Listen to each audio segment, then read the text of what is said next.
अहम खबर अपने नाज़रीन तक पहुंचाएंगे। अपने नाज़रीन को बताएं कि बांग्लादेश में तुलबा का एहतजाज आखिरकार रंग ले आया। सुप्रीम कोर्ट ने सरकारी मुलाजमतों में कोटा सिस्टम पर हाई कोर्ट के हुक्म पर अमल दरामद रोक दिया है। बांग्लादेश की सुप्रीम कोर्ट में कोटा सिस्टम बहाली के खिलाफ समाअत हुई। अदालत ने हाई कोर्ट के फैसले को गैर कानूनी करार देते हुए रिमार्क्स दिए हैं कि आजादी की जंग लड़ने वाले फौजियों के बच्चों के लिए 5% कोटा रखा जाए। सुप्रीम कोर्ट ने हाई कोर्ट के फैसले को मुस्तरद कर दिया है।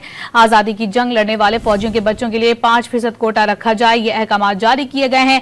बांग्लादेश में गुज़िश्ता कई रोज से तुलबा की जानिब से एहतजाज किया जा रहा था और जिसके बाद एहतजाजी मुजाहिरों के पेश नजर वहां पर कर्फ्यू भी नाफिज किया गया था। और अब ये बड़ी खबर सामने आई है कि सुप्रीम कोर्ट ने सरकारी मुलाजमतों में कोटा सिस्टम पर हाई कोर्ट के हुक्म पर अमल दरामद रोक दिया है। बांग्लादेश की सुप्रीम कोर्ट में कोटा सिस्टम बहाली के खिलाफ समाअत हुई है।